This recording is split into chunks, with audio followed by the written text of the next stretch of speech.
Sheldon, little bootleg ass studio. So Charlemagne sits down on his podcast. I believe it's called The Brilliant Idiots. The Brilliant Idiots. And he has some I would say shocking to some shocking proclamations about Michael Jackson being taken down out of all of the people that is said to have had, accusers. Helena asked what my shirt says. It says, I'm a multitasker. I can listen, ignore, and forget all at the same time. Yeah. I'm trying to goddamn show it. Yeah.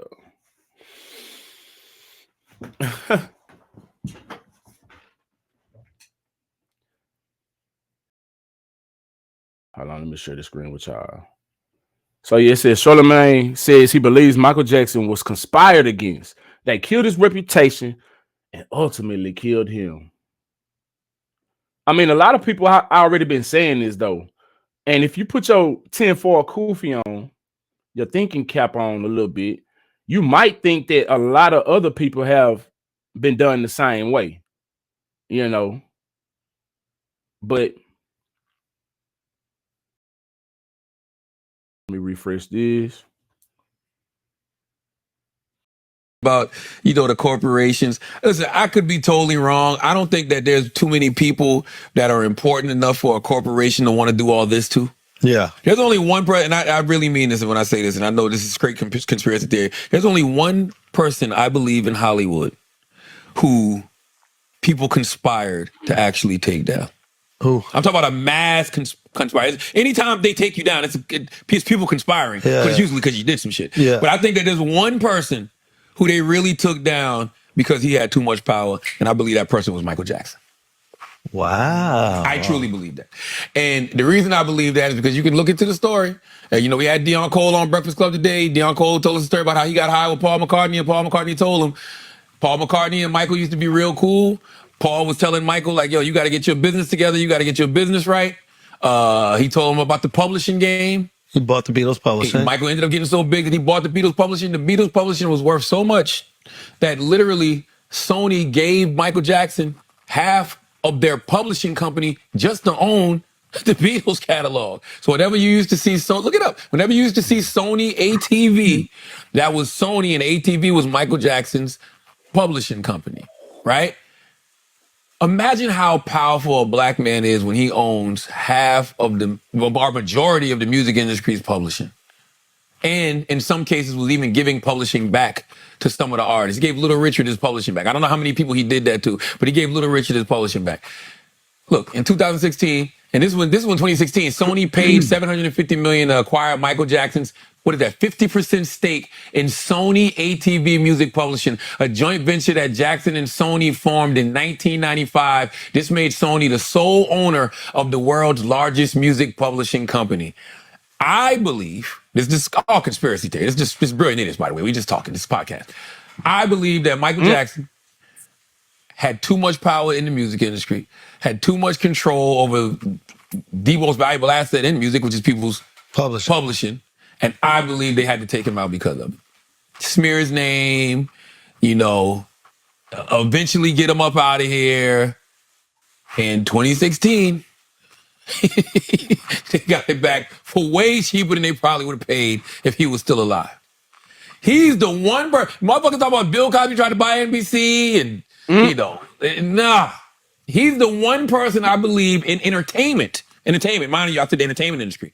Conspiracies happen all the time in other industries that actually really matter. Yeah. But the entertainment industry, he's the one person I believe actually they ruined it, they killed his reputation and ultimately killed him.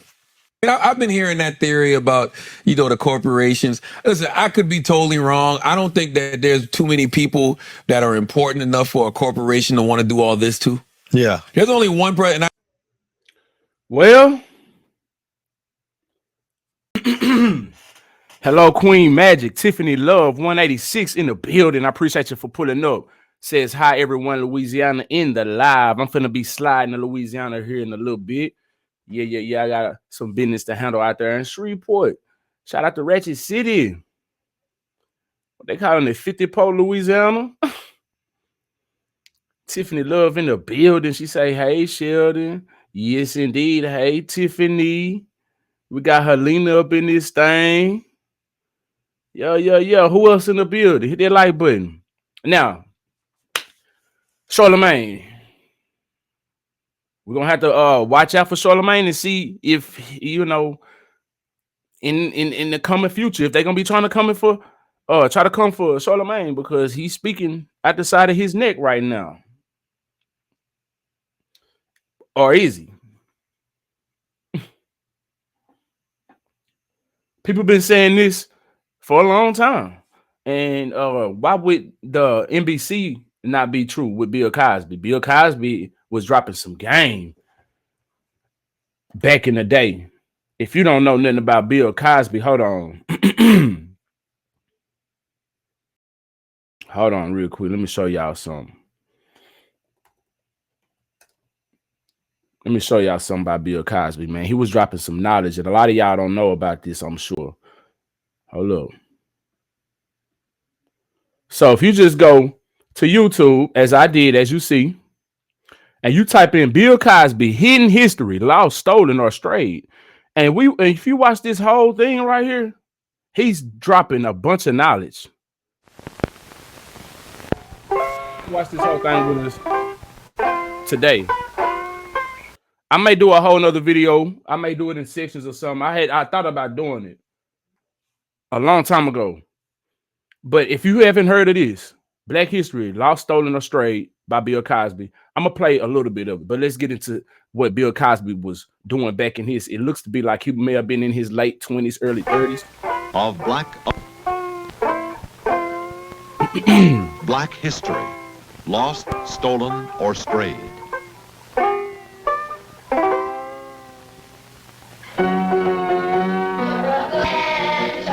I'm going to speed it up.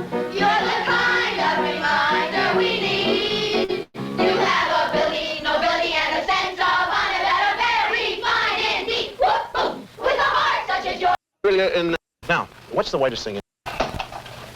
No, I could never fit in that. Never get in that at all. This is more like it. Now, what's the whitest thing you know? Whiter than the driven snow, whiter than the whites of your eyes? Sugar. Non-integrated, non-black, sweet sugar.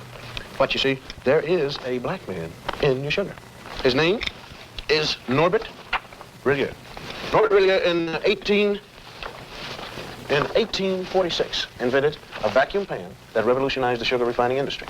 Now, you have to dig to find that fact. I mean, it's not much history, but it's still history. Now, what do you stand in? In your shoes. Now, there's just you and your shoes, isn't it? Nope. See, there's a black man standing in your Oxfords with you. Sharing your soul and your heel is a man, his name is Jan Ernst Metzelger. And in 1863, this is a drawing by the kids, Metzelger invented a machine that made mass-produced shoes possible.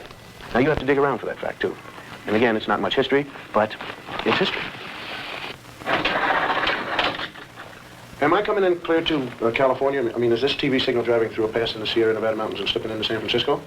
Okay, well, I want to thank you. Jim Beckworth.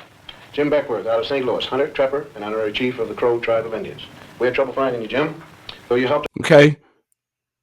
And throughout this whole thing, Helena say she, hold on. Pause for the calls real quick. Helena say she making some fried cabbage, yellow rice, and fried chicken wings for dinner. And this Sunday too. That sounds like a good smacking ass Sunday dinner. Damn, I need to be pulling up. But yeah. Throughout this whole thing, Bill Cosby is dropping knowledge, dropping gems on Black history, on Black American history.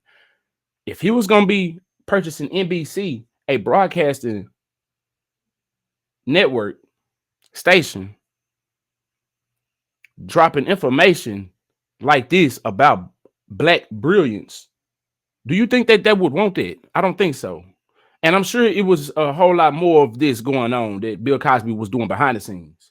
You know what I'm saying? It was some reason why they was coming for him after all these years, supposedly, that he had done something, if he did it. whether he did it Over or in the not. West, he didn't make the books.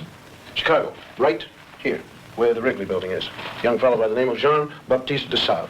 Jean-Baptiste. He founded Chicago when he traded with the Indians. And of course, there it is right there at that particular time. It was called Chicago, or Stinking Onion, by the Indians. And de Sable. So a black man founded Chicago, and it was called El Chicago, or Stinking Onion.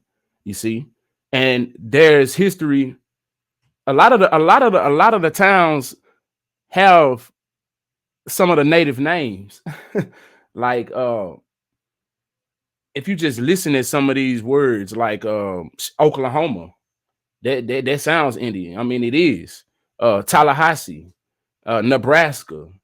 A lot of this have certain Indian names, and a lot of black people were Indians. You know, they just reclassify. So that's a whole nother story within itself. You know, But he didn't even change the name at all. Now you take the Lewis and Clark expedition here, right in there. You'll find a black man named York helping to open the West. Those men are trying to wash the black out of York. That's what you might call historically significant, because a lot of people think we ought to wash white, but we ain't gonna, you see. Texas, coming to you, Texas, right down the Chisholm Trail, right here. Right down there with 5,000 black cowboys who never made it to the Hollywood Western. Did you know that, huh? In the same group, there was one black outlaw. His name was Deadwood Dick, who claimed his soul brothers were Bat Masterson, Billy the Kid, and Jesse James. Deadwood Dick used to ride into the saloon, order 2 drinks, one for himself and one for his horse. And here's his horse, drinking the shot of red eye with a straw. And how about the 186,000 blacks who fought on the Union see, I side think during the that's Civil dope War? because he got the kids doing the art for whatever the storyline is, you know, and he probably educated them on what was going on, you know, just dropping some gems. 8,000 died. How about Teddy Roosevelt's charge up San Juan? Black Hill? history. It wasn't just the Rough Riders who made it. 4 black regiments went right up with Teddy. American history. They didn't get lost going up the hill. They got lost in the history books. How about the North Pole? Snow White? Well, the first man there was black, Matthew Henson. He spoke Eskimo. And he was Admiral Perry's navigator. And although he made it first to the pole, it never quite made it to the history books. And how about your heart? Can we get there? All right. Daniel Hale Williams first performed open heart surgery successfully. Now, this list could go on forever. Blacks who made it, blacks who made history, but who didn't get into the history text at all. And the strange thing is how little there is about us in the textbooks. Napoleon once said history is a fable agreed upon, and the fable agreed upon up to now is that American history is white on white. But sometimes we did get into the history books. All wrong. Now you take this one. The Growth of the American Republic, 1942 edition. Samuel Eliot Morrison, Henry Steele Commager. Quote, Man, you as know, for- listen, This has to do with this is a this right here is golden. This right here is golden. I could play this all day, and I've seen it 1,000 times already. You know, I implore you to watch it. Yeah. I'm not gonna play the whole thing on there. I'm just giving y'all a little something on why, a little peep in the window of why they may be, you know, conspiring against Bill Cosby, allegedly, if they are, if they aren't. You know what I'm saying? I'm just saying this could be a reason why this man wasn't just a entertainer. You know, Queen Magic say, I guess everybody wanted cabbage today. I cooked cabbage, mustard, greens, yams, cornbread, and meatloaf with rice and gravy. I don't know who house I'm finna pull up at. I don't know if I'm finna pull up on Queen Magic or Helena with a plate. Fuck it, I might just spin a block on both. Eat one now and save one for later. Shit, you know, y'all know I'll be on that gas. Yeah, it's a good Sunday. It's a good Sunday. Anyway, moving along.